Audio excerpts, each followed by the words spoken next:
Today, we're unpacking a really fascinating insight from the materials for July 9th. We're focusing on this powerful idea, highlighted in Luke 4.22. It's about how our words and, importantly, our actions, when they're deeply aligned, can have this truly surprising impact, even maybe especially on people who might see things very differently. Exactly. And our mission, really, for this deep dive is to explore what it actually means for words to be, well, gracious. Right. And how your whole conduct, your whole way of being can become this profound form of communication. We're looking at how aligning what you say with how you live creates this influence that's hard to ignore, sometimes in quite unexpected ways. Right. We all kind of know words have power. That's obvious. But what if your actions spoke even louder?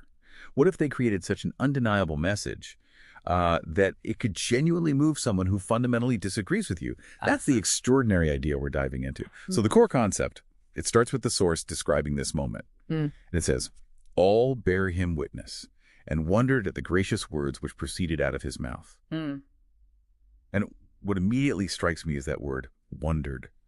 It's just a real awe, a kind of deep impression that goes way beyond just simple agreement.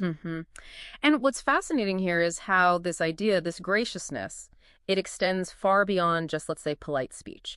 The source actually offers a very specific blueprint for this kind of impactful communication. It's quite detailed. It explains that those who embody these teachings should make sure their speech is with grace, yes, but also with moderation. It's described as an overflow of hearts full of loving sympathy for the truth. So it's stemming from this genuine commitment to what's right and true, fundamentally. And crucially, it also has to remain well within the limits of reason and righteousness, strictly conforming to what the text calls the word of the Lord, like its foundational principles. So you see, it's not just about being pleasant. It's a very careful, principled way of communicating. That is a specific recipe. It really highlights the intention behind the words. But, how challenging is it to maintain that overflow of loving sympathy when you're facing real opposition? That's tough. And the source takes this idea of graciousness even further, doesn't it? It expands it beyond just what we say. It does. And here's where, for me, it gets truly compelling. It's not just your words. It's also your manner, your conduct. The text actually calls this being living epistles.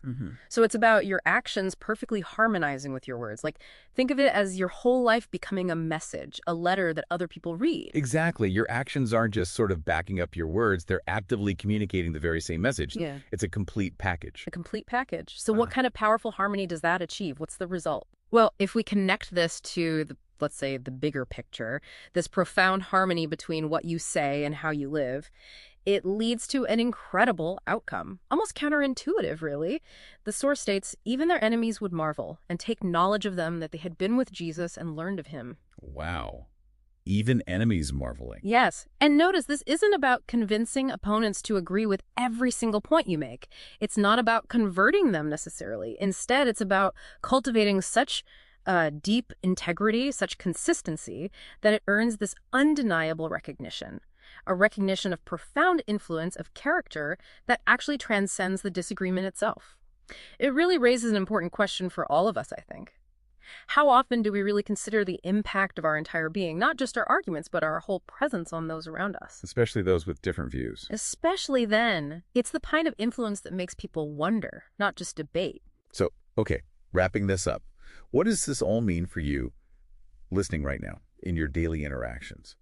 This deep dive, it really serves as a powerful reminder that when your words are spoken with grace, with reason, with genuine care for truth, and crucially, when they're consistently backed up by actions that align, you create something undeniable, an influence. It's about your conduct becoming so clear, so authentic, that even those who might oppose you are moved to marvel. They see something they can't easily dismiss or just argue away.